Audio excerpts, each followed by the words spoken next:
Cinema ప్రొడ్యూసర్లు ఒకరోజు cinema తీయకపోతే కలపతల్లి రోజు కలపతల్లిని ఆ కళతోనే నేను బతుకుతానని కలపతల్లి కళలో బతికే కళాకారుడికి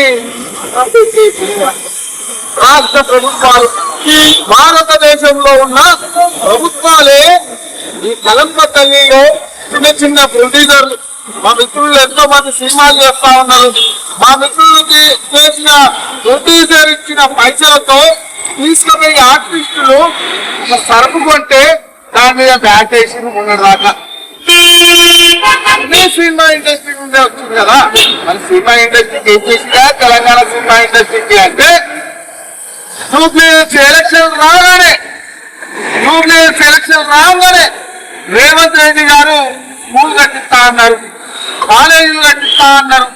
కాలేజీలతో స్కూళ్లతో తెలంగాణ రాష్ట్రంలో ఉన్న శ్రీకాకులకు చూస్తే రేషన్ బియ్యమ్మకు మేము కళాకారులుగా బతుకుతా ఉన్నాం. మేము కళాకారులము ఈ నేషనల్ సినిమాను ఉన్నది చేయమని ఆ రేవంత్ రెడ్డి గారు చదువుతున్నాం.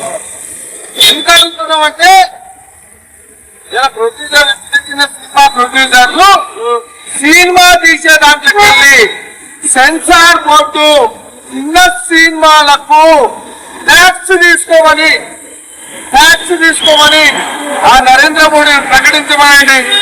లేదా చిన్న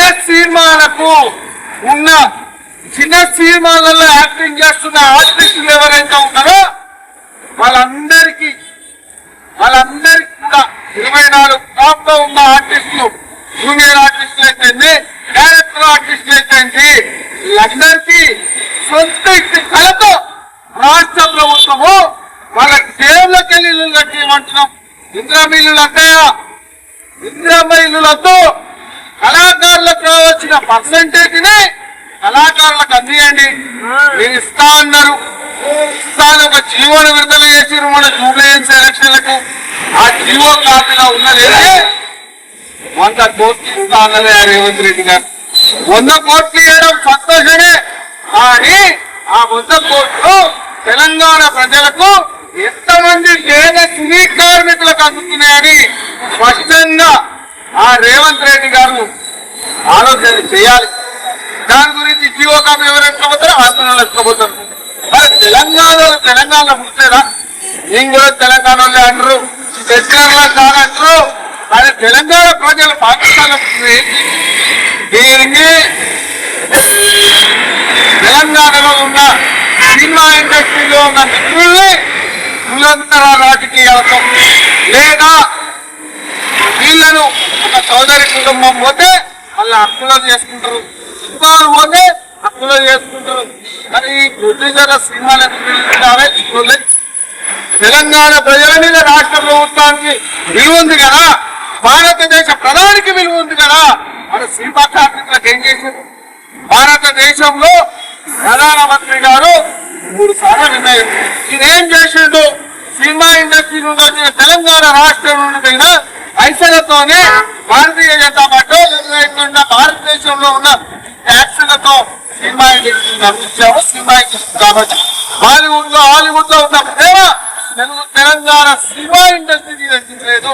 తెలంగాణ ప్రజలంటే అందరికీ చులకగా అవపడతా ఉన్నారా? తెలంగాణ కార్మికులంటే చులకగా అవపడతా ఉన్నారా? ఒక్కొక్క కార్మికుడి వెనుక ఒక్కొక్క ప్రొడ్యూసర్ వెనుక వేల మంది వస్తారు.